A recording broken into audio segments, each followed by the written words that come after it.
सुरू केलं का? नमस्कार. आज अंदमान बोलवतेचा अखेरचा दिवस. गेले 5 दिवस पुढे या पुढे या. गेले 5 दिवस आपण अंदमानात फिरतोय. हॅलो. जर शांत राहिला तर सगळे येणार ऐकायला.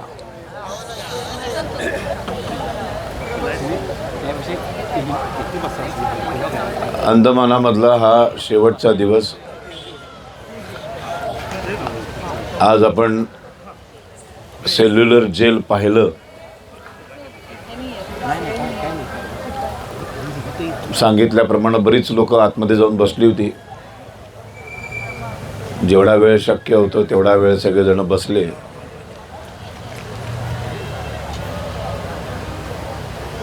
स्वातंत्र्यवीर सावरकरांनी इंग्लंडमध्ये असताना जी 12 ब्राउनिंग पिस्तूल पाठवली भारतामध्ये, त्यातल्याच एका पिस्तुलाने अनंत कांदेरेने ब्रिटिश अधिकाऱ्याचा वध केला. ते पिस्तूल ज्यांनी पाठवलं ते होते विनायक दामोदर सावरकर. त्याच्यामुळं त्याच्याबद्दल त्यांच्यावर एक खटला भरला गेला आणि मदनलाल धिंगरांनी वायलीचा खून केला लंडनमध्ये. त्याच्याही पाठीमागं विनायक दामोदर सावरकर होते. बॉम्ब बनवण्याचं प्रशिक्षण देऊन सेनापती बापटना त्यांनी इंग्लंडमधनं भारतामध्ये पाठवलं. त्यामुळे ब्रिटिश शासनाच्या विरोधामध्ये सशस्त्र क्रांतीचा लढा पुकारणं, 2 वधांच्या पाठीमागं ब्रेन बिहाइंड हिम सावरकर हे मेन माणूस आहे असं म्हणून त्यांच्यावर अटकेचं वॉरंट होतं. अय्यर आणि मदाम कामा त्यांना सांगत होते की लंडनमध्ये जाऊ नकोस विनायक. लंडनमध्ये पाऊल ठेवलंस की तू पकडला जाणार आहेस. ब्रिटिश तुझा शोध घेत आहेत.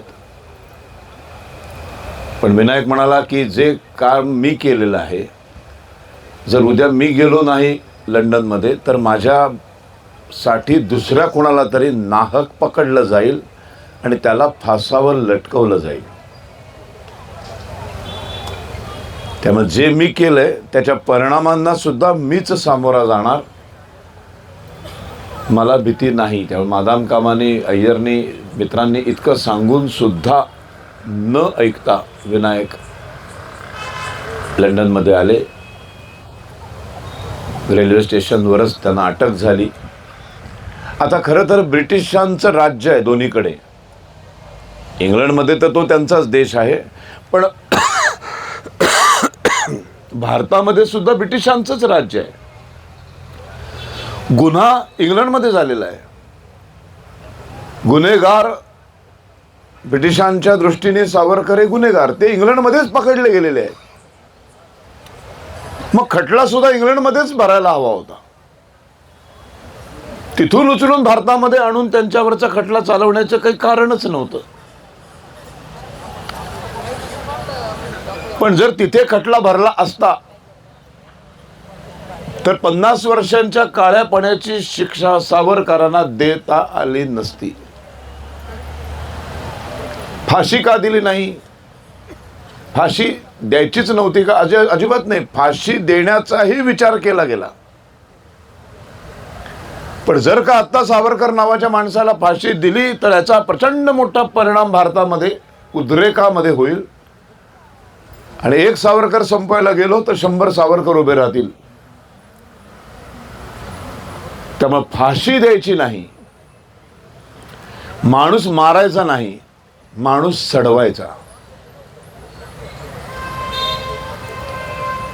माणूस सडवायचा. माणूस भारतीयांपासून दूर अशा कुठल्या तरी निर्जन स्थळी नेऊन फेकून द्यायचं त्याला, की त्याची आणि भारतीयांची परत कधी भेटच होता कामा नये. या सावरकरी विचारापासून भारतीय समाज इतका दूर गेला पाहिजे की दुसरा सावरकर जन्माला येण्याची भानगडच होणार नाही. आणि मग ह्या जर सगळ्या शिक्षा आहेत, या जर सगळ्या शिक्षा द्यायच्या असतील तर ब्रिटिश कायद्यानुसार इंग्लंडमध्ये देऊ शकत नाहीत. तुम्हाला खोटं वाटेल तेव्हा आता फाशी द्यायची नाही असा निर्णय घेतल्यानंतर मग जन्मठेप द्यायचा निर्णय आला, तर जन्मठेप ही त्यावेळेला 15 वर्षांची होती. 2 जन्मठेपा द्यायच्या आहेत, 25 वर्षांच्या 2 जन्मठेपा द्यायच्या आहेत. गुन्हेगार 27 वर्षाचा आहे, 50 वर्ष सडवायचंय त्यांना जेलमध्ये. ते वेडे झाले पाहिजे, त्यांनी आत्महत्या केली पाहिजे. सावरकर हा माणूस अडकवायचा नाही आहे, सावरकर विचारापासून भारतीय समाजाला दूर न्यायचंय. कारण ही एक अशी चिंगारी आहे की ह्याच्या सानिध्यामध्ये आलेला प्रत्येक माणूस पूर्णपणे क्रांतिकारक बनून जातो आणि ब्रिटिश अधिकाऱ्याला मारायला तयार होतो आणि मरायला तयार होतो देशासाठी. अशी ताकद आहे ह्या एका माणसामध्ये. हे ऊर्जेचं स्रोत आहे, हे क्रांतिकारकांचं स्रोत आहे, हा उगम आहे. ज्याच्या आयुष्यात सावरकर आले तो माणूस संपूर्णपणे देशाला समर्पण करून घ्यायला तयार होतोय. इतकं सामर्थ्य याच्या विद्वत्तेमध्ये आहे, याच्या संभाषणामध्ये आहे.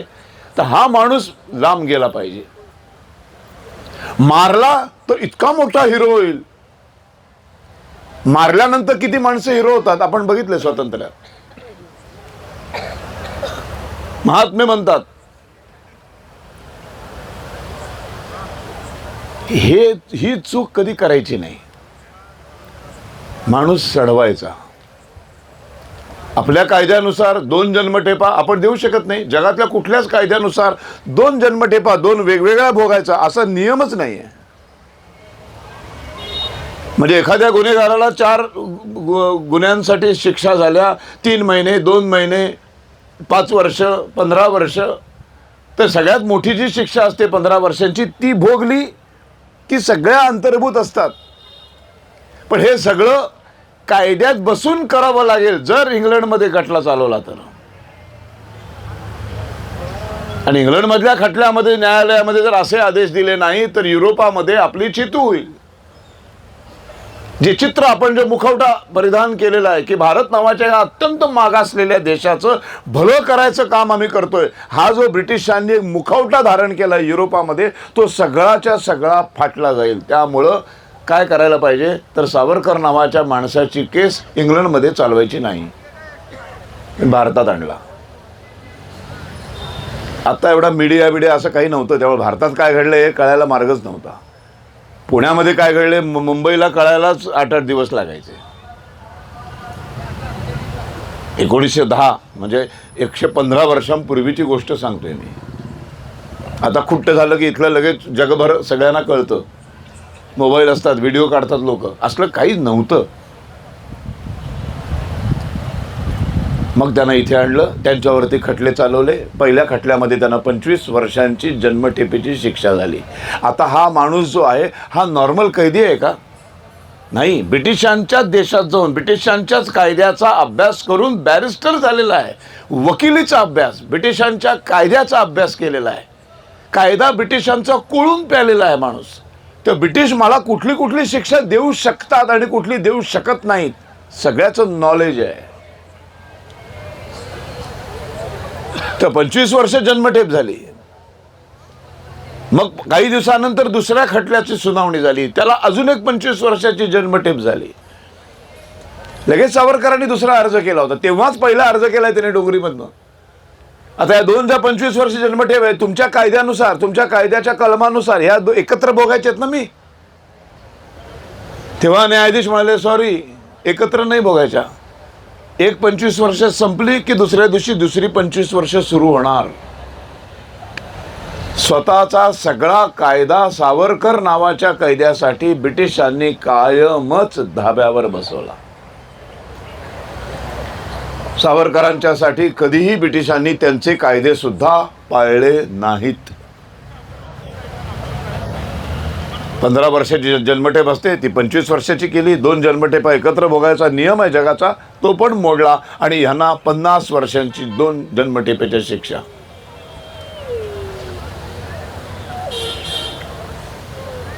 सावरकर हसले.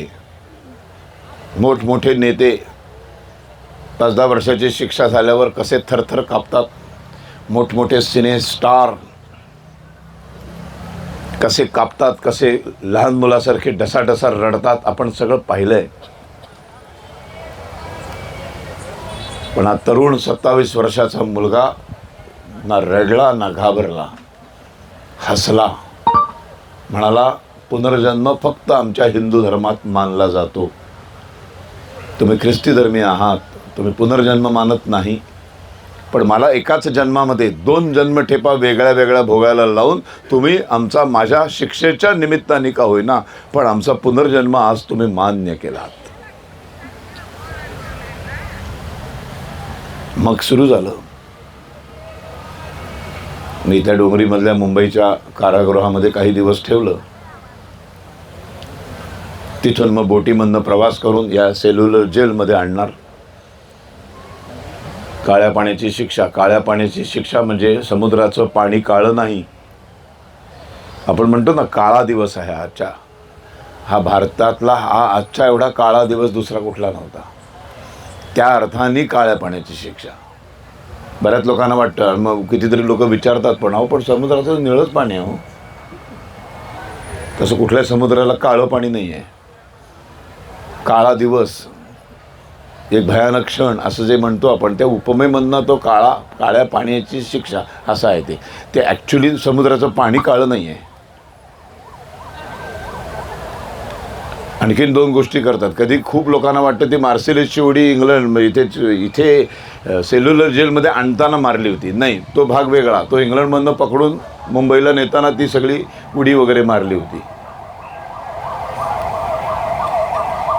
आता 6 वर्षांचं अंतर आहे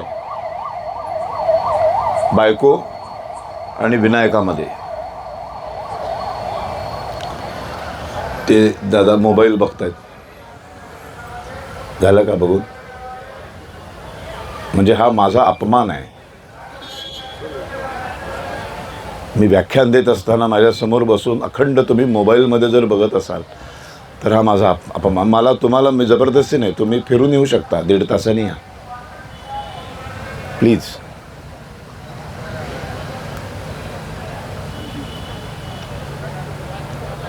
निघाली. 27 वर्षाचा मुलगा, 21 वर्षाची बायको, 6 वर्ष लहान.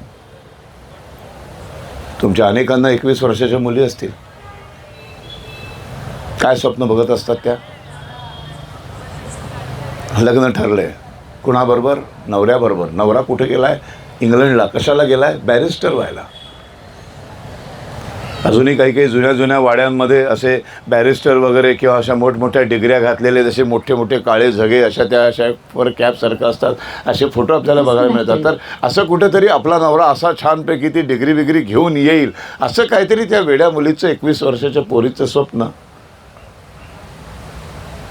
काय वय आहे हो. आणि नवरा आला खळ खळ खळ खळ साखळदंडांचे आवाज करत. मध्ये जाळीचा दरवाजा. इतकी दहशत सावरकर नावाच्या कैद्याची की हा कुठूनही काहीही करू शकतो. बोटीतनं पळून गेलेला माणूस आहे हा. एवढंसं ते संडासाचं भोक म्हणजे पोर्ट होलची खोटी, त्यातनं पळून गेलेला आहे हा. कुठूनही कसाही कधीही पळून जाऊ शकतो. चारी बाजूनी हातात पायात गळ्यात सगळीकडे साखळदंडांनी बांधलेलं. एखाद्या रानटी जनावराला जसं बांधलं जातं ना क्रूर श्वापदाला, तसं सावरकर नावाच्या एका बॅरिस्टरला बांधलंय. इथून कुठेतरी असं लांब आहे ते सेल्युलर जेल. आता सगळ्यांना माहीत झालंय. आता फार आपण पटकन म्हणतो अंदमान. माहीत नव्हतं 1910 साली अंदमान कुठे आहे. इथून नेमकं किती लांब आहे, तिथे कसं जातात. हा माझा नवरा, ह्याला 50 वर्षांची शिक्षा. 27 वर्षाचा आहे. 50 वर्षानंतर हा परत येईल की नाही माहीत नाही. कुंकू बलवत्तरच असेल आणि 77 वर्षाचा म्हातारा परत येईल. तेव्हा जाताना तरुण माझा नवरा जाईल, येताना 77 वर्षांचा म्हातारा आलेला असेल. तो विनायकच आहे का ओळखता पण येणार नाही. उठसूट उठलं आणि निघून गेलं. आज काय ते ह्याच्यावर पॅरलवर सोडतात ना हल्ली. ते संजय दत्ताला कसे सोडायचे सारखे सारखे, दर 3 महिन्यांनी 4 महिने, अशी पद्धत नव्हती. ब्रिटिशांचा कायदा आहे तो. मुळात अंदमानमध्ये सावरकर नावाच्या कैद्याला टाकण्याचा उद्देशच फार वेगळा आहे. त्याला संपवायचा आहे, त्याला मानसिकरित्या संपून टाकायचं आहे. तो वेडा झाला पाहिजे, त्याने आत्महत्या केली पाहिजे, आणि तो संपलाय, तो मेला, हे भारतात कोणाला कळताच कामा नये. म्हणून तर फाशी नाही दिली, जन्मठेप दिली. जन्मठेप सुद्धा कशी 25, 2, 50 वर्ष, अशी जगाच्या इतिहासात कुठल्याही कैद्याला आजतागायत अशी शिक्षा दिलेली नाही, जगाच्या इतिहासात. सावरकरांना दिली. काय भेट आहे? इतकी दहशत असल्यामुळे तो ब्रिटिश अधिकारी उभा आहे इकडे, नारायणराव वहिनीला घेऊन आलेत. माहित नाही आता जी भेट होईल 5-10 मिनिटाची, त्याच्यानंतर हा जो फिरेल परत, त्याच्यानंतर नवरा मला भेटेल की नाही, जिवंत राहील की नाही, माहित नाही. विचारलं तिने नारायणराव की ही काळ्या पाण्याची शिक्षा आहे, अंदमान काय असतं? असं एक जेल आहे, असं एक जेल देशाच्या बाहेर कुठेतरी आहे, तिथे गेलेला कुठलाही कैदी जिवंत येतच नाही परत, असा त्या जेलचा लौकिक आहे. अमानुष क्रूरतेची शिक्षा तिथे दिली जाते. तिथे 50 वर्षे टिकणं आणि परत जिवंत येणं हे इम्पॉसिबल आहे.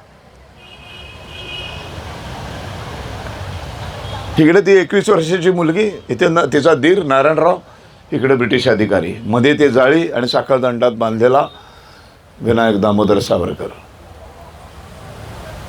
10 मिनिटं काय बोलणार, काय बोलणार मला सांगा ना. कदाचित शेवटची भेट असेल ही. ठरवून गेली होती, नाही रडायचं, नाही रडणार मी रडले तर ते खच्चीकरण होईल त्यांचं. आपल्याला मनोबल वाढवायचं आहे, आपण मी नाही रडणार. ठरवून गेली ती, शक्य नाही झालं. बांध फुटला, ढसाढसा रडायला लागली. रडू दिलं तिला शांतपणे. मग विनायक म्हणाला, रडतेस कशासाठी, नशीबवान आहेस तू. 30 करोड भारतीयांमध्ये भारतासाठी समर्पण करायची संधी परमेश्वराने सावरकर घराण्याला दिली. ह्याच्यासारखं सौभाग्य काय असावं दुसरं. अशा घरामध्ये तू आलीस सून म्हणून, तुला अभिमान वाटला पाहिजे. 33 करोड भारतीयांमध्ये अंदमानमध्ये भारताच्या स्वातंत्र्यासाठी मरण यातना पत्करण्यासाठी माझी निवड झाली, तुझ्या नवऱ्याची निवड झाली, तुला अभिमान वाटायला पाहिजे. कुठल्या मानसिकतेची माणसं होती हो. मग म्हणाले 2 काटक्या जमा करणं, 2 मुलं जन्माला घालणं, याला जर संसार म्हणत असतील तर असा संसार चिमणे आणि कावळे पण करतात. आज आपण आपल्या संसाराची सगळी बोळकी मोडून टाकली तरच उद्याच्या स्वतंत्र भारतातल्या प्रत्येक संसारातून कदाचित सोन्याचा धूर निघेल. संपली भेट. किती मन घट्ट केलं असेल, मनोबल कुठल्या लेवलला गेला असेल. पाठ फिरली, निघून गेली, पोरगी रडली. नारायणराव सावरत तिला घरी घेऊन आले. 2 दिवसानंतर बोटीमधनं प्रवास, प्रवासी वाहतूक, बोटीच्या खाली तळघरामध्ये एक 50-60 कैदी बसू शकतील अशी एवढीच जागा. त्याच्यात 100 कोंबले, गुरासारखी कोंबली माणसं. ती माणसं मेली जगली. ब्रिटिशांना काय पडलेलीच नव्हती हो. जेवढे आपल्यावर मुसलमान आक्रांतांनी जेवढं आक्रमण केलं आणि जेवढं क्रूरतेचे शिखर गाठली ना, तेवढेच क्रूर ब्रिटिश पण होते बरं का. काही इतकं पण कमी नाही, इतकं पण कमी नाही. सगळे एकाच माळेचे मणी, फक्त चामडीचा रंग वेगळा आहे, फक्त बाकी काही नाही.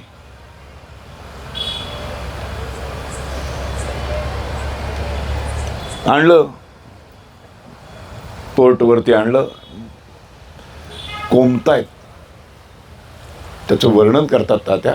मला कोंबलं म्हणजे जागाच नाही आतमध्ये ढकलायला. शेवटी असं वर उचललं मला. प्रेत उचलतात तसं आडवं, आणि आडवं असं सरकवलं आतमध्ये लोकांच्या डोक्यावरून, जणू काही जिवंतपणे माझी प्रेतयात्रा निघते की काय. आणि मग त्यांनी खंत व्यक्त केली की जी काही 1001 माणसं मला आता अंदमानला घेऊन जाणार म्हणून त्या पोर्टवरती, त्या बोटीच्या त्या काय म्हणतात त्याला, बंदरावरती जी माणसं मला निरोप द्यायला आली होती, मी वाट बघत होतो. मला जेव्हा असा वर उचलला आणि असा आत ढकलत होते, जणू काही प्रेतयात्रा गेल्यासारखी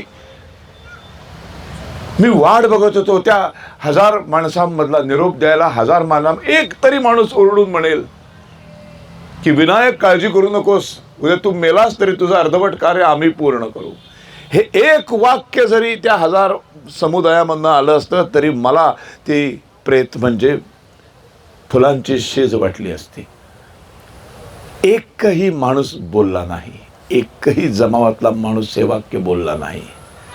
सावरकरांना अपेक्षा का होती? कारण सावरकर असं वाक्य वयाच्या 13व्या वर्षी बोलले होते. जेव्हा चापेकर बंधू फाटावर लटकले तेव्हा तिथून अष्टभुजा देवी समोर सावरकर नावाचा 13 वर्षाचा तरुण मुलगा म्हणाला होता की चापेकर बंधू काळजी करू नका, तुम्ही गेलात ना, तुमचं कार्य मी पुरं करेन.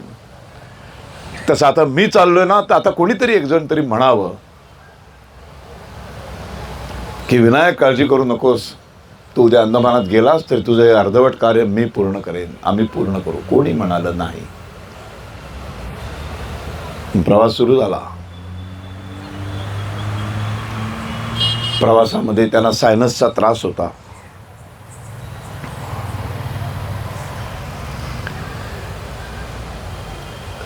नाक चोकप व्हायचं, चोंदायचं. आपण घरामध्ये असं असतं की जेव्हा आपण काहीतरी बाम लावतो, काहीतरी तुपाचे ड्रॉप टाकतो, असे अनेक प्रकार आपण घरामध्ये नाक चोंदलं की करतो. आता तिथे काय करायचं? 30-40 माणसं राहतील असे गुरासारखी 100 कैदी कोंबलेले, काही गुन्हेगार पण त्याच्यातच कोंबलेले आणि राजकीय कैदी पण त्याच्यातच, स्पेशल प्रिझनर्स हे सगळे, त्यांना पण त्याच्यातच कोंबलेलं. कुठलं काही वेगळं काही नाही. श्वास गुदमरायला लागला, कळलं ना काय करावं. नाक चोंदायला लागलं, भयंकर त्रास व्हायला लागला. मग त्यांच्या 2-4 त्या राजकीय कैद्यांनी म्हणाले, चल त्या बोटीच्या बॉर्डरवरती अशी पोर्ट होलसारखी अशी भोकं असतात आणि त्याला खिडक्या असतात, तिथून थोडासा वारा येतो, तर तिथपर्यंत नेऊन उभा राहा, म्हणजे थोडा वारा आला ना तर तुला श्वास घ्यायला बरं पडेल. म्हणून त्याच्यातनं अशी जागा काढत विनायकाला त्या पोर्ट होलपर्यंत आणून ठेवलं. त्या पोर्ट होलच्या बरोबर बाजूला असं एक बॅरल होतं लोखंडाचं. आपल्या घरामध्ये पूर्वी बघा पाणी साठवण्यासाठी आपण पिंप ठेवायचो. चाळीबिळीमध्ये राहणारे आहेत का कोणी लोक? चाळीमध्ये असं 2 तासच पाणी यायचं, तेव्हा आम्ही सगळी पिंप भरून ठेवायची दिवसभर पुरण्यासाठी. तर अशा 2 पिंप ठेवलेली होती तिथे. विनायक आला, त्या जिथं जर असं बरं वाटायला लागलं, पण तेवढ्या त्या पिंपाच्या वरती अशा 2 फळ्या ठेवलेल्या होत्या. त्याला माहीत नाही हे पिंप कशाला ठेवलेत आणि त्याच्यावर 2 फळ्या कशासाठी आहेत. तेवढ्यात एक माणूस, असा एक अजस्त्र गुन्हेगार, तिकडनं आरडाओरडा करत सगळ्यांना ढका मारत सावरकरांच्या अंगावर आला. सावरकरांना कळलंच नाही, माझ्यावर काय, मी याचं काय वाकडं केलं. तो सावरकरांच्या अंगावर नव्हता आलेला, त्याला जोराची संडासला लागली होती. आणि हे पिंप इथून 3 दिवस 3 रात्रीचा प्रवासामध्ये त्या कोंबलेल्या कैद्यांच्या संडास करण्यासाठी ठेवलेलं पिंप होतं ते. तो आला, निर्लज्जासारखे त्यांनी कपडे काढले, त्या 2 फळ्या बाजूला केल्या, त्याच्यावर संडासला बसला. तिथे होतं ते परवडलं होतं, इतकी दुर्गंधी सुटली. आता या दुर्गंधीचं करायचं काय? हे असं सहन करत अजून किती पल्ला गाठायचा आहे? विचार काय आला डोक्यात? कुठल्या विषयांचा अभ्यास डोक्यात? विचार काय आला? एक ऋतुचक्र आपल्याला आठवते सगळ्यांना भूगोलमध्ये शिकवलेलं ऋतुचक्र. असं पाणी दाखवतात बघा, आणि मग ते पाण्याची वाफ होते, मग त्याची वाफ वर जाते, ते पाणी खूप छान वाटतं आपल्याला, छान प्रसन्न वाटतं बघायला. त्याची घाण नाही वाटत कधी. मग ती वाफ वर जाते, ते पण घाण नाही वाटत. मग ते वाफ वर थंड त्याचं टेम्परेचर झालं की त्याचा ढग तयार होतो आणि मग त्याला पाऊस पडतो. ह्या सगळ्या स्टेप्स आपल्याला खूप छान वाटतात. आणि मग पाऊस पडतो शेतामध्ये. मग शेतामध्ये छान अशी धान्य पेरलेलं असतं. मग पेरलेल्या धान्यातनं पाणी आल्यामुळं रोपं उगवतात. मग ती रोपं मोठी होतात. मग त्याला धान्य लागतं. किती सुंदर आहे. पाणी, वाफ, ढग, पाऊस, शेतं, रोपांची मोठी झाली. मग त्याला धान्य लागलं. मग ते धान्य काढतो शेतकरी.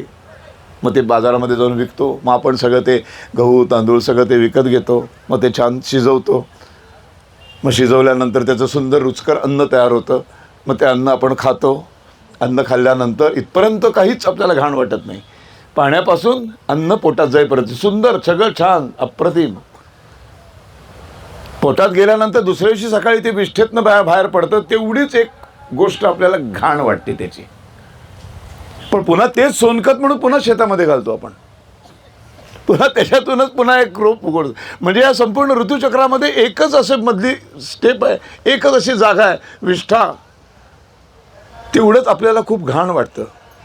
सावरकर म्हणतात तोही निसर्गच आहे, ते अत्यंत गरजेचं आहे. मग त्याचा सुगंध हा दुर्गंधी आहे, हा त्याचा सुगंध म्हणून घेऊया, कारण दुसरा पर्यायच नाही. आणि माणूस शांत झाला. कुठल्या सिच्युएशनमध्ये डोक्यात कुठले विचार येतात.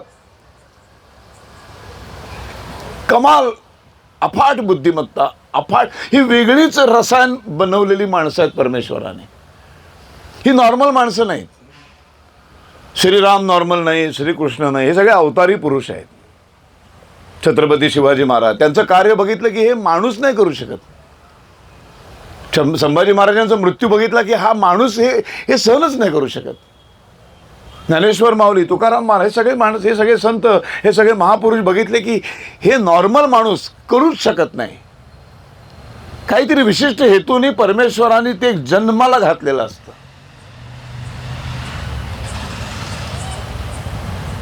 मग प्रवास सुरू झाला आणि अंदमानची बेटं दिसायला लागली. बायकोला सोडून आलाय. इंग्लंडमध्ये असताना मूल गेलेलं आहे. मुलाचं अंत्यदर्शन झालेलं नाही आहे. 21 वर्षाच्या तरुण आपल्या बायकोला आपण सोडून आलोय. तिचं काय होईल, ती परत भेटेल माहीत नाही. ज्या मोठ्या भावाच्या बाबारावांच्या बायकोनी, येसूबहिणीने आपल्याला सांभाळलं, आपल्याला आपलं आईसारखं सगळं केलं, ती तिकडेच आहे. नारायण तिथेच आहे. या कुटुंबाचं काय होईल माहीत नाही. मोठा भाऊ बाबाराव कुठेतरी कुठल्या तरी एका जेलमध्ये त्याला टाकलेलं आहे. त्यालाही जन्मठेप झाले. कुठल्या जेलमध्ये माहीत नाही. घर चालणार कसं. घरामध्ये 1 तारखेला राशन कोण भरणार. ही माणसं माझी जेवणार कशी. घरामध्ये 3 बायका आहेत, एकटा धाकटा भाऊ शिल्लक राहिलाय. काय करायचं कुटुंबाचं. सगळ्या घरावरती जप्ती आलेली आहे.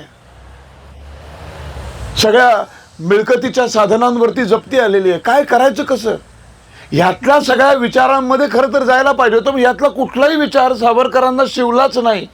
सावरकरांच्या डोक्यामध्ये जेव्हा अंदमानची बेटं दिसायला लागली तेव्हा एकच डोक्यामध्ये गोष्ट आली आणि त्यांनी सगळ्या राजकीय कैद्यांना बोलवलं आणि म्हणाले, हे बघा दिसतंय, आपल्या या सगळ्या त्यागामुळं जेव्हा देश स्वतंत्र होईल ना पुढे, त्या स्वतंत्र भारताचे पहिलं आरमार केंद्र व्हायला पाहिजे. आज आरमार केंद्र झालं आहे. ते 1910 साली बोटीतलं उच्चारलेलं वाक्य खरं ठरलं. आज पहिलं आरमार केंद्र. काय अभ्यास आहे, भूगोलाचा अभ्यास. देश कसा आहे आपला, असा इकडे हिमालय आहे, असा खाली येतो निमुळता. संपूर्ण 3/4 आपल्या समुद्र किनारा आहे संपूर्ण आपल्या भारताला. आणि तिथे सगळ्यात शेवटी आपलं टोक आहे खाली. त्याच्या पुढे समुद्रात काही असे छोटे छोटे डॉट दिसतात, ते म्हणजे अंदमानची बेटं आहेत. तिथे जर एक्झॅक्टली आरमार केंद्र बांधलं नेव्हीचं, तर तिथून 3/4 समुद्र किनाऱ्यावरती एकाच वेळेला भारतीय नौदलाला नजर ठेवता येईल. समुद्रमार्ग येणाऱ्या शत्रूवरती.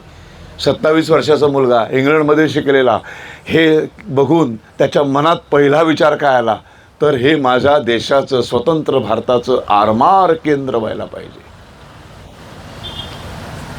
मग उतरले इथे. हे काही नव्हतं, हे सगळं काहीही नव्हतं, फक्त हे सेल्युलर जेल. तिथे तुम्ही आता त्या प्रदर्शनातले फोटो बघितले असतील ना. आता हे सगळं शहर झालं, तेव्हा काहीच नव्हतं इथे. आदिवासी वस्ती जंगलातली. म्हणजे हे जेल असं बांधलंय ना की इथला एखादा माणूस चुकून, मला मगाशी कोणीतरी विचारलं की इथून पळून जायचा प्रयत्न केला नाही का कधी कोणी. कसा करणार? एखादा समजा यशस्वी झालाच इथून पळायला, तर पळणार कुठे? ज्या सेल्युलर जेलच्या अगदी इथपासून सगळीकडे चारही बाजूनी एक भयानक समुद्र आहे. समुद्रातले प्राणी आहेत. कुठे जाणार पळून? तो झक मारत पुन्हा स्वतःहूनच येईल आतमध्ये. अत्यंत हुशारीने हे ठिकाण निवडले अशा कैद्यांसाठी आणि हे बांधून तयार झालेलं आहे. इथे आणलं त्यांना. इथे आणल्यानंतर आतमध्ये आणताना बारी इथला जेलर, तो आयरिश आहे, तो ब्रिटिश नाही आहे. महाक्रूर कर्मा, म्हणजे औरंगजेबाचीच अवलाद. वेलकम केलं त्यांनी सावरकरांना. त्यांच्याच गळ्यातला असा तो बिल्ला, तुमच्या सगळ्यांच्या गळ्यामध्ये आता बिल्ले आहेत बघा. एक्झॅक्ट असाच्या असा बिल्ला सगळ्या कैद्यांच्या गळ्यामध्ये असायचा. इथे येण्याची तारीख, जाण्याची तारीख 1910, 23 डिसेंबर 1960. त्याच्या आहे बघा तुमच्या काय. 1910ला तो बारी मुद्दामून त्याच्या गळ्यातला बिल्ला म्हणतो आणि उत्तर काय म्हणजे बोलतो. किती नालायक असेल बघा. मिस्टर सावरकर, काळजी करू नका. हे ब्रिटिश शासन इतकं दयाळू आहे, इतकं दयाळू आहे की ह्या तारखेला तुम्हाला नक्की सोडू. ह्या तारखेला म्हणजे 50 वर्षानंतर 23 डिसेंबर 1960 तुम्हाला नक्की सोडणार आम्ही. परत हसले सावरकर. अरे मूर्ख आहेस तू. तू काय सांगतोस मला एवढी वर्ष तू इथे ठेवणार म्हणून? तू इथे राहणारच काय? ब्रिटिशच मुळात एवढी वर्ष या देशावर राज्य करणार नाही. तू काय मला 60 सालीपर्यंत ठेवणार इथे? ही मानसिकता, हे मनोधैर्य कुठून येत असेल? मग त्या कोठडीमध्ये आणून टाकलं. पहिले 6 महिने अंधार कोठडी, पूर्ण अंधार. कारण उद्दिष्ट एकच आहे, हा माणूस आपण फासावर लटकवू शकत नाही, ह्याला ठार वेडा करायचा. हा असा संपला पाहिजे की हा इथे गुदमरून मेला पाहिजे, किंवा एवढ्या यातना सहन न होऊन जसे अनेक कैदी इथे स्वतःहूनच फासावर लटकवून घेतात. जे ती फाशीघर आहे ते असं ओपन होतं, चौथरा नुसतं आणि 5-6 हे दोर. तर काही कैदी कुठून तरी कसे तरी सटकायचे, यायचे आणि स्वतःलाच फास लावून मरायचे. कारण त्या यातनांपेक्षा मरण आलेलं पत्करलं. इतक्या भयानक क्रूर यातना इथे दिल्या जायच्या. संपूर्ण दुसरा मजला, कोपऱ्यावर तुम्ही बघितलं सावरकरांची कोठडी, अख्खा दुसरा मजला 6 महिने रिकामा ठेवला होता.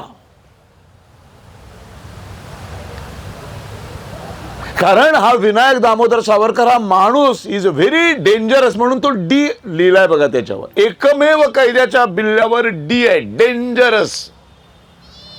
हा कुठूनही काहीही करून जाऊ शकतो. भिंतीला थापा मारेल, काहीतरी एक वेगळी साऊंडची भाषा निर्माण करेल. बाजूच्याच कोठडीमध्ये एखादा कैदी असेल तर आरडाओरडा करून काहीतरी तो संपर्क करेल, काहीही करू शकतो हा. म्हणून पहिले 6 महिने कोठडीचा दरवाजा बंद, अंधार केला गेला आणि संपूर्ण मजला रिकामा. एकही कोठडीमध्ये एकही कैदीच ठेवला नाही. इमॅजिन करा. आतमध्ये टाकलं, दरवाजा लावला गेला. ब्रिटिश अधिकारी ते वॉर्डन निघून गेले. आता करायचं काय? इथून 50 वर्ष काढायचे. अंधार, 7 बाय 11ची कोठडी, 5 बाय 5 फूट 2 इंच सावरकरांची उंची. मागची खिडकी बघितली ती 8 फुटावर आहे. बरं, जेलची सगळी तुम्ही रचना बघितलीत की तुम्हाला ह्या कोठडीची जी गॅलरी आहे तर समोरच्या कोठडीची गॅलरी नाही आहे, त्याची मागची बाजू आहे. त्यामुळं गॅलरीतून काहीतरी इशारा करता येईल, काहीतरी साऊंडनी बोलता येईल का, काही संबंधच नाही, माणूसच दिसत नाही. 6 महिने तो येणाऱ्या वॉर्डन व्यतिरिक्त सावरकरांना माणूसच दिसला नाही. फक्त 2दा शौचाला घेऊन जायचे, सकाळी आणि संध्याकाळी. संध्याकाळी काहीतरी 6:30 का 7ची वेळ होती. एकदा तेव्हा घेऊन जायचं, काय ते शौच केलं, आतमध्ये टाकला की तिथून सकाळपर्यंत आणि सकाळपासून संध्याकाळपर्यंत लघवीला लागली, संडासला लागली. त्या 7x11च्या ज्या कोठडीत तुम्ही बसलात ना, त्याच कोठडीच्या कोपऱ्यात प्रातर्विधी करायचे. धुवायला काही नाही. शौचाला म्हणून खाली आणायचे सकाळी. त्यावेळेला त्यांना समुद्राचे 3 लोटे पाणी, तिथे कसं लोटा ठेवला बघितलं कोठडीमध्ये, ते 3 लोटे पाणी, त्याचे 3 पाण्याचे फक्त. कशासाठी? समुद्राचे पाणी. आणि ते चिकट असतं सगळं, समुद्राचं पाणी खारट चिकट असतं. ते समुद्रात कधी आंघोळ करून आला तर तुम्हाला आपल्या घरातल्या नॉर्मल गोड्या पाण्याने आंघोळ केल्याशिवाय बरंच वाटत नाही. सावरकर आणि त्यांच्याबरोबरचे सगळे कैदी रोज त्या समुद्राच्या पाण्याने स्नान करत होते. म्हणजे त्यांच्या शरीराचं काय झालं असेल. त्यांचे कैद्यांचे वेश बघितलेत तुम्ही गोंडपाटाचे, ते एक 5 मिनिटं घालून बघा फक्त एकदा. त्या राहुल गांधीला घालून दाखवा एकदा, इथनं फिरवा त्याला, बोलायचं बंद होईल कायमचा.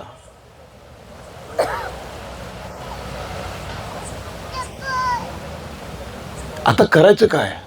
गुरु गोविंद सिंहांची आठवण झाली. छत्रपती शिवाजी महाराज, गुरु गोविंद सिंह, लोकमान्य टिळक गुरुस्थानी मानलेत. गुरु गोविंद सिंहांची 4 मुलं देशासाठी फासावर लटकली. बायको रडायला लागली होती. गोविंद सिंहाने विचारलं, रडतेस का तू? मुलं गेली म्हणून? नाही म्हणाली, मी रडते अशासाठी की 4च का जन्माला घातली. अधिक 10-12 मुलं झाली असती तर सगळीच्या सगळी मी देशासाठी कुर्बान केली असती. त्याच्यासाठी ती रडत होती बाई. असे ते गुरु गोविंद त्यांच्या ओव्या आठवायला सुरुवात केली, मोठमोठ्याने आठवायला सुरुवात केली. आणि मग सावरकरांच्या लक्षात आलं की क्रांतिकारक सावरकरांना या भयान शेषेतून बाहेर काढायला उपयोगी कोण पडणार आहे? कवी सावरकर. एक्झॅक्ट ह्याच सिच्युएशनमधनं आपण 2020ला गेलो. कोरोना नावाचा एक महारोग आला होता. आपण सगळ्यांना बंद केलं होतं सरकारने, पण आपण सुखी होतो. आपल्या घरात बंद होतो. आपली सगळी माणसं होती आजूबाजूला, भरपूर खायला प्यायला गोष्टी होत्या, TV होता, लिहायला वाचायला पुस्तकं होती, झोपायला बेड होता, पंखा होता, AC होतं, सगळं होतं, टॉयलेट्स होती. असं कोपऱ्यातच खोलीचं करायचं नव्हतं. तरी वेडीवाली माणसं, मानसोपचार तज्ज्ञांचे दवाखाने जास्त फुल व्हायला लागले. माणूस राहू शकत नाही इथे. तर नजरेला माणूसच दृष्टीलाच पडत नाही. सकाळी एक वॉर्डन येतो, तो घेऊन जातो बाहेर, तो 3 लोटे पाणी देतो, त्याच्यातच शौच करायचं, त्याच्यातच ते डुंगण धुवायचं, त्याच्याच उरलेल्या पाण्याने अंघोळ करायची, तेच कपडे परत घालायचे, परत बेड्या अडकवायच्या आणि आणायच्या. रोज साफसूफ करायचे बेड्या. रोज आपल्या गळ्यातल्या बेड्या जेव्हा अंघोळीला आणायला काढायचे ना, ते नंतर घालायच्या आधी ना असे चकाचक करायचे. त्याला कोणीतरी विचारलं, हे काय करता तुम्ही? ते माझे दागिने आहेत माझे, ते स्वातंत्र्य देवीने दागिने घातलेत मला. कसा पॉझिटिव्ह दृष्टिकोन प्रत्येक गोष्टीकडे बघण्या, कारण मला जगायचं आहे, मला ॲट एनी कॉस्ट इथे जगायचं आहे. मी जगलो तर मी खूप काहीतरी करू शकतो. वेड्यासारखं होतात ना मी पत्करणार नाही. प्रत्येक देशभक्तांनी, प्रत्येक राष्ट्रभक्तांनी शेवटच्या क्षणापर्यंत जगण्यासाठी धडपडलंच पाहिजे. शिवाजी महाराज आदर्श आहेत. सुटून गेले, पळून गेले. आग्र्यावरनं काय काय केलं असेल शिवाजी महाराजांनी तिथून पळण्यासाठी. का सोपं आहे का ते? औरंगजेबाच्या कडेकोट नजरबंद कैदेतून शिवाजी महाराज सुटलेत, कळलंच नाही. औरंगजेबाला पत्ताच लागला नाही. कसे गेले असतील राजे. तो आदर्श आहे समोर. शत्रूला फसवून, शत्रूचा विश्वासघात करून कुठल्याही परिस्थितीत शत्रूच्या तावडीतून सुटणं हा राजधर्म असतो. वेड्यासारखं अडकून पडायचं नसतं. वेड्यासारखं जे शत्रूला अपेक्षित आहे मी मरणं, ते जर मी स्वतःहूनच त्याला सोयीचं करून दिलं मग काय उपयोग राहिला. मी तडफडून मेलो पटकन, तर शत्रूला तेच तर हवं आहे म्हणून तर तो मला इथे घेऊन आलाय. माहिती आहे मला, मी कायद्याचा अभ्यासक आहे, वेडा नाही आहे मी. हे कायद्यामध्ये बसतच नाही अशा शिक्षा, तरी पण मला दिल्या आहेत. मला माहिती आहे, कळतंय मला काय करतायत माझ्याबरोबर ते. काही झालं तरी मी मानसिक संतुलन बिघडू देणार नाही. बाडीला वाटलं तर 6 महिन्यात एक वेडा बाहेर येईल त्या कोठडीतनं, एक शहाणा बाहेर आला. कोठडी बघितली तर कविता करून ठेवल्या होत्या. आपल्याला पण त्या कोरोनाच्या काळामध्ये प्रत्येकाच्या आतल्या ज्या कला लपलेल्या होत्या त्या सगळ्या बाहेर आल्या बघा. कला जिवंत ठेवतात माणसाला. मी काय उगाच नाही बाहेर आलो, कलाकार असल्यामुळे बाहेर आलोय मी. कला माणसाला जिवंत ठेवते, कला माणसाला जगायचं साधन बनवते, जगण्याचे उद्दिष्ट देते, आनंद देते. कुठल्याही परिस्थितीमध्ये आपण एखाद्या कलेत रमून गेलो ना की आपण काळ कसा निघून जातो कळतच नाही. 6000 ओव्या रचल्यात या कोठडीमध्ये.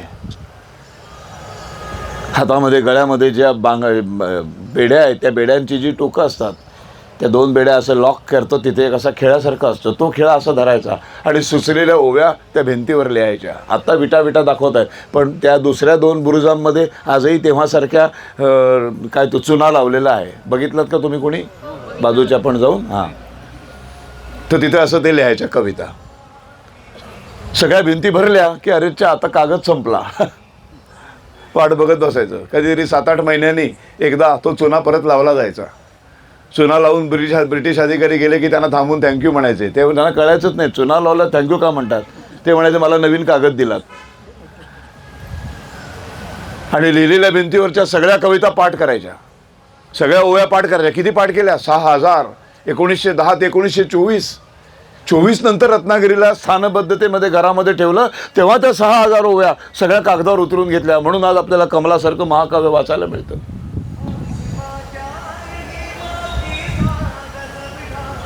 पहिले 6 महिने ही शिक्षा, फक्त बंद. एकटाच माणूस कोठडीत बंद. तिथे अशा चौकोनी अशा फटी दिसल्या पाहिजे, त्याच्यातनं ताट जेवणाची आतमध्ये यायची. त्या अंधारामध्ये कळायचंच नाही. हाडकं ठेवलेत, मांसाचे तुकडे, घाणेरड्या अशा आळ्या बेळ्या त्या जेवणावरती, त्या आळ्या अशा काढून टाकायच्या आणि ते खायचं. आणि तेव्हा ते गमतीने म्हणतात की इथे मला बाबारावांनी म्हणजे मोठ्या भावाने लहानपणी मित्रमेळामध्ये जो प्राणायाम शिकवला होता, जो योग साधना शिकवली, त्या योग साधनेचा मला इथे उपयोग झाला. मी सगळ्या माझ्या इंद्रियांवर कंट्रोल आणू शकलो आणि ते अर्ध कच्चं जे काय असेल ते मी खाऊ शकायचो. आता ते पचायचं नाही. कसं पचणार? ते पचलं नाही की कुर्मी व्हायच्या, ते पचलं नाही की जंत व्हायचे. दिवसभरात 10-10 वेळा जुलाब व्हायचे. किती आक्रोश केला, ओरडलं, मला संडासला होतंय, मला कोणी नाही. एकदा सकाळ एकदा संध्याकाळ. मध्ये किती तुम्हाला जुलाब होऊ देत, काय वाटेल ते होते, तिथंच करायचं. दुसऱ्या दिवशी तो वॉर्डन यायचा. भारतीय कायद्याने ब्रिटिशांची कोठडी घाणेरडी केली म्हणून उभी आडवी बेडी शिक्षा. उभी बेडी ती तुम्ही बाहेर एक माणूस दाखवला माहिती आहे त्या अशा लाकडाच्यावर, तसं त्या कोठडी म्हणजे कोठड्यांच्या मध्ये जी बाहेरची जी गॅलरी आहे त्या गॅलरीला वर जर नीट बघितलं असेल तर असे खिळे आहेत बघा 2-2. तिथे असे हात अडकवायचे, असे 2 हात त्याला त्या बेड्यात टाकायच्या. खाली पायाला 2 बेड्या, तिथून अशी एक शीगमध्ये असं भिंतीकडे तोंड करून असा लटकवलेला माणूस ब्रिटिश निघून जायचे. हे कशासाठी? ब्रिटिशांची कोठडी संडास करून भारतीय कैद्यांनी घाण केली म्हणून ही शिक्षा. 3 दिवस, 6 दिवस, 7 दिवस उभी बेडी. आडवी बेडी, आडवी बेडी म्हणजे पाय असे फाकायचे, असे पाय फाकायचे. इथे शीग आणि इथून स्ट्रेट अशी लोखंडाची सळे, म्हणजे हे 2 पाय जवळच येऊ शकत नाहीत. असा माणूस तुम्ही एकदा घरामध्ये जा आणि असे उभे राहा 3 दिवस. काय होईल ह्याचं? त्याला म्हणतात आडवी बेडी, ही उभी बेडी. 7 दिवस. त्या 7 दिवसामध्ये टॉयलेट तसंच व्हायचं, संडासला तसंच व्हायचं, बेशुद्ध पडायचा माणूस, सगळे सेन्सेस बंद व्हायचे, सगळंच बंद व्हायचं. इतक्या यातना की शेवटी यातनाच होत नाहीये, म्हणजे यातनांचं काही कळेनाच्याही पलीकडे गेलं शरीर. हे कोण भोगतोय? एक बॅरिस्टर झालेला माणूस भोगतोय. इंग्लंडच्या युनिव्हर्सिटीमध्ये त्यांच्या समोर असा कागद ठेवला, सही करा, बॅरिस्टर झालाय तुम्ही पास, पण ही बॅरिस्टरची सर्टिफिकेट तुम्हाला मिळणार आहे. ते म्हणाले सही करून काय लिहायचं काय? ते म्हणाले काही नाही, ब्रिटिशांचा बॅरिस्टर झालात, ब्रिटिशांच्या महाविद्यालयाची बॅरिस्टरची पदवी मिळणार आहे तुम्हाला. त्याच्या बदल्यात तुम्ही ब्रिटिशांच्या विरोधात कधीही अवाक्षर सुद्धा काढणार नाही, कुठल्याही स्वातंत्र्य चळवळीत भाग घेणार नाही. पण तुम्हाला सांगतो, ही पदवी मिळाली की अख्खा युरोप प्रॅक्टिस करण्यासाठी तुमच्यासाठी बाजारपेठ खुली होते. युरोपात तुम्ही कुठेही तुमची वकिलीची प्रॅक्टिस करू शकता, लाखो रुपये कमावू शकता. मुंबईमधनं पुण्यामधनं तुमची अख्खे कुटुंबाला इथे आणू शकता, मोठं घर मिळेल. एकीकडं एक सही आणि एवढं वैभव, एवढं सुंदर आयुष्य, सुंदर भविष्य, आणि एकीकडं सही न करण्याची किंमत, काळ्या पाण्याची शिक्षा. सावरकरांनी काळ्या पाण्याची शिक्षा स्वीकारली. म्हणाले तुम्हाला काय वाटतं, तुमचे सर्टिफिकेट मिळाल्यावर मी बॅरिस्टर होतो? हड, मी जेव्हा ज्ञान संपादन केलं तेव्हाच मी बॅरिस्टर झालो. एका सर्टिफिकेटच्या कागदासाठी भारताशी बेईमानी नाही करू शकत नाही. फेकून दिला कागद, त्यांच्या देशात, त्यांच्या युनिव्हर्सिटीत तोंडावर फेकून निघून आला. स्वतःहून घेतलंय सगळं. पण माझी जन्मटेपच्या प्रस्तावनेमध्ये ते स्वतः लिहितात की मला इच्छाच नव्हती हे सगळं लिहायची. का, कशासाठी कौतुक करून घ्यायचं स्वतःचं? मी तयारच नव्हतो हे अनुभव लिहायला. असं मी काय मोठं केलं, काय मी कर्तव्य केलं. छत्रपतींनी असं काय केलं? छत्रपतींनी त्यांचं कर्तव्य केलं, ते माझे आदर्श आहेत. लोकमान्य टिळकांनी देशासाठी जे केलं ते त्यांचं कर्तव्य. मी माझं कर्तव्य बजावलंय, तर कर्तव्य जे बजावलंय ते पुस्तकामध्ये लिहून लोकांची वाहवा मी कशासाठी मिळवू? मला नको आहे पुस्तक. मग सगळ्या मित्रांनी खूप समजून सांगितलं, तुमच्यासाठी नाही आहे, येणाऱ्या पुढच्या असंख्य पिढ्यांना एक मार्गदर्शक म्हणून हे पुस्तक ठरेल. देशासाठी बलिदान कशा पद्धतीने करायचं असतं. श्रीपू गोखले आणि ते म्हातारपणी देश स्वतंत्र झाल्यानंतर एकत्र रोज फिरायला जायचे. त्या गोखलेने विचारलं होतं की या माझी जन्मटेपमध्ये स्वतःबद्दल फार कमी लिहिलंय तुम्ही कसं लिहू? मी म्हणाले, मुळात पुढच्या तरुणांना आदर्श वाटावा किंवा पुढच्या तरुणांनी प्रेरित व्हावं देशाच्या स्वातंत्र्यासाठी, म्हणून मी लिहायला सांगितलं ना मला तुम्ही सगळ्यांनी. मग मी जर माझ्या खऱ्या भोगलेल्या शिक्षा लिहिल्या असत्या तर माणसं येणार कशी? घाबरून पळत निघून गेली असती.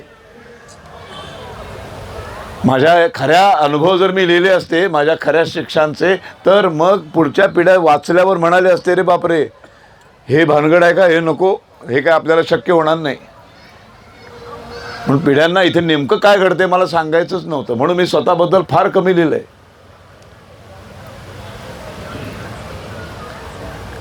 पहिले 6 महिने नॉर्मल माणूस, घरी म्हणाला अरे वा.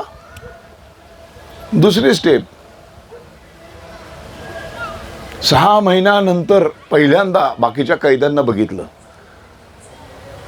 एक 24 तास स्वतःच्या एखाद्या बेडरूममध्ये बंद करून बघा.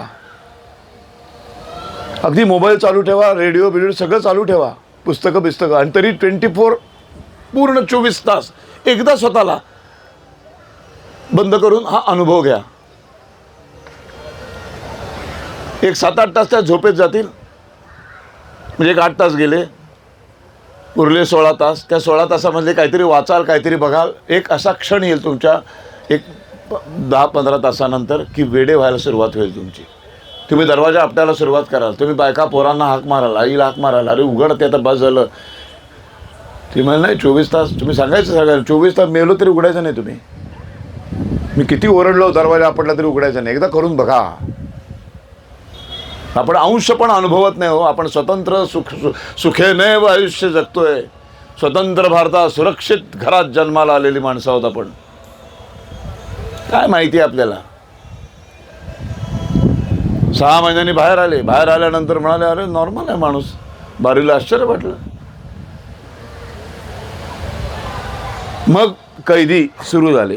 मग शौचाच्या वेळेला कैदी भेटणं, आंघोळीच्या वेळेला दुसरे कैदी भेटणं, मग सगळ्याची सुरुवात झाली. मग कधीतरी बाहेरनं नवीन कैद्यांची एखादी फलटण आतमध्ये आली तर त्या कैद्यांच्या फलटण जी काही बोचकी असायची, सामान असायचं, त्यातनं कुठेतरी कागद वर्तमानपत्राचे मिळायचे. ते वर्तमानपत्राचे कागद वाचायचे. ते वाचल्यावर एखाद्या कागदाच्या वरती टोकावर तारीख असते. त्या तारखेवरनं ताडायचं, अच्छा हा 3 महिन्यापूर्वीचा कागद आहे, आणि बातमी वाचायची. मग त्यांच्या डोक्यात यायचं की 3 महिन्यापूर्वी भारतात असं असं घडलं आहे. माणूस काय काय विचार करायचा. 3-4 महिन्यांनी एक पत्र घरामध्ये पाठवण्याची मुभा होती. मग हे जे काही कागद वाचले जायचे ह्याच्यावरून पत्र व्यवहार व्हायचा नारायणराव बरोबर. बरं, नारायणराव बरोबर पत्रव्यवहारमध्ये तू घर कसं चालवतोय, वहिनी कशी आहे, तब्येत कशी आहे, पोरं कशी जगतायत, काय जेवण खाण इथे कशाचा काय संबंध नाही. संबंध एकच, हिंदूंच्या संघटनाचा. नारायण तू किती विचार केलायस.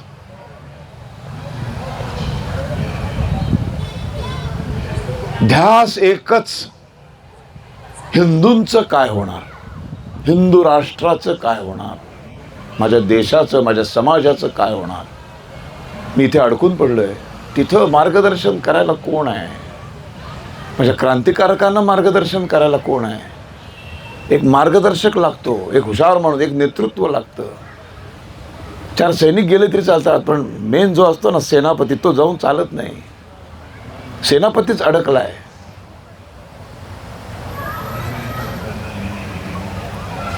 काय परिस्थिती निर्माण केली होती सावरकर आणि त्यांच्या सगळ्या अभिनव भारत संघटनेने. ब्रिटिशांमध्ये थरकाप होता. आजही बँकामध्ये, सचिवालयामध्ये सगळीकडे एक पद्धत आहे बघा की 3 वर्षाच्या पुढे मेन ऑफिसर राहत नाही, कारण त्याची रिलेशन तयार होतात आणि नातं तयार झालं की घोटाळे सुरू होतात. म्हणून कधी मुख्य मॅनेजर वगैरे असतात ना, ते दर 3 वर्षांनी त्यांना चेंज केलं जातं. त्यांच्याबरोबर लागेबांधे होईपर्यंत त्यांची बदली होते आणि भलत्याच ठिकाणी नेतात. मग तिथे भाषापेक्षा ते सगळं शिकेपर्यंत 3 वर्ष जातात. तसं इंग्लंडचं, ब्रिटिशांचं अनेक देशांवर राज्य होतं. तर तिथे व्हॉइसरॉय बदलायचे. भारताचा व्हॉइसरॉय सिंगापूरला गेला, सिंगापूरचा आणि कुठेतरी गेला. ब्रिटिश पार्लमेंटमध्ये भारतावर व्हॉइसरॉय म्हणून जा म्हटलं की घाबरायचे. व्हॉइसरॉय नको, तिथे कोणी अचानक येतो गोळी मारतो, अचानक येतो बॉम्ब टाकतो. तिथे एक अभिनव भारत संघटना आहे, तिथे एक सावरकर नावाचा माणूस आहे. दहशत, प्रचंड मोठी दहशत निर्माण झालेली होती क्रांतिकारकांची. सावरकर जर अडकले नसते ना, ती फ्रान्सची उडी ती सक्सेसफुल झाली असते ना, तर अख्खा देशाचा इतिहास बदलला असता. हे नोटांवरची चित्र तुम्हाला दिसलीच नसती. ही माणसं झाली नसती हो. 1920 नंतर आले. लोकमान्य टिळक अजून एक 10-20 वर्ष जगले असते, भारताचा इतिहास बदलला असता. छत्रपती शिवाजी महाराज जगले असते, भारताचा इतिहास बदलला असता. संभाजी महाराज पकडले गेले नसते, भारताचा इतिहास बदलला असता. बाजीराव पेशवा गेला नसता, भारताचा इतिहास हिंदूंची कुंडलीच घाणेरडी आहे. मॅच जिंकायला आलो की आमचा मेन बॅट्समन आउट होतो. 24 साली पण मला तीच भीती वाटली होती. लोकसभेला आउट होता वाचला, म्हणून आपण वाचलो.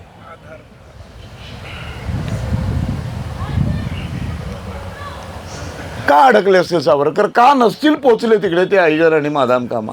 दुर्दैव आमचं. हो, ह्या झंझावात असाच चालू राहिला असता ना 1910 नंतर, काय हो 1920 पर्यंत आपल्याला स्वातंत्र्य मिळालं असतं. हे पुढे मुस्लिम लीगची नाटकं बिटकं काही झालीच नसती.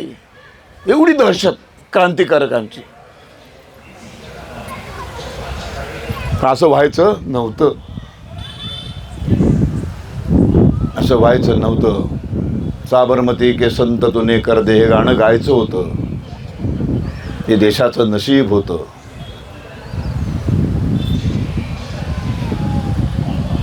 मग म्हणाला आता दुसरी पायरी शिक्षेची. हे 50 नारळ हे सोलायचे. आता बरेच लोक सोलत असतील. सोसायटीमध्ये एखादं नारळाचं झाड असतं बघा, त्याचे प्रत्येक फ्लॅटमध्ये 3-3 नारळ वाटायला येतात कधी कधी. आमच्याकडे आहेत अशी झाडं, आमच्या वाट्याला येतात 4 महिन्याने एकदा. तो आणून देतो वॉचमन, 4 नारळ तुमच्या वाट्याला आले. ते मी आले की माझ्या डोक्यात जा रे देवा आता हे मग ते सोलायला लागतात. ते भयानक काम आहे. आता कोकणामध्ये वगैरे कसं आहे, त्याच्याशी लाकडीची पट्टी असते आणि त्याला कसा ठोकलेला एक उंच खिळा असतो, टोकदार असं लोखंडाचं. तर तो अख्खा नारळ त्याच्यावर असा आपटायचा असा 4ही बाजूने आणि हळूहळू त्याला बोकं पाडून ते लूज करायचं असं, आणि मग त्या काथ्या निघतो तो. पण आपल्या मुंबईमध्ये असलं काही नाही. मग ते कोयता घेऊन ते करामत करावी लागते ती.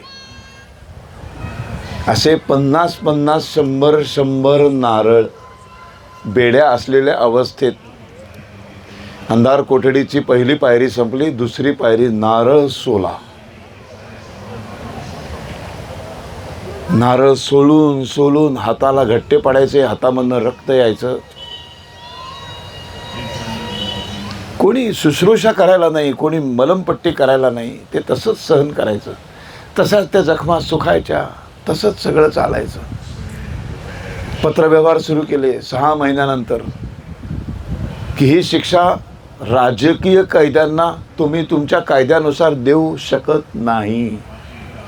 बॅरिस्टर झालेला आहे, ब्रिटिशांच्या कायद्याचा अभ्यास आहे. राजकीय म्हणजे स्पेशल प्रिझनर्सना ब्रिटिश कायद्यानुसार ॲम्नेस्टी पिटिशनचा अर्ज करण्याचा अधिकार आहे.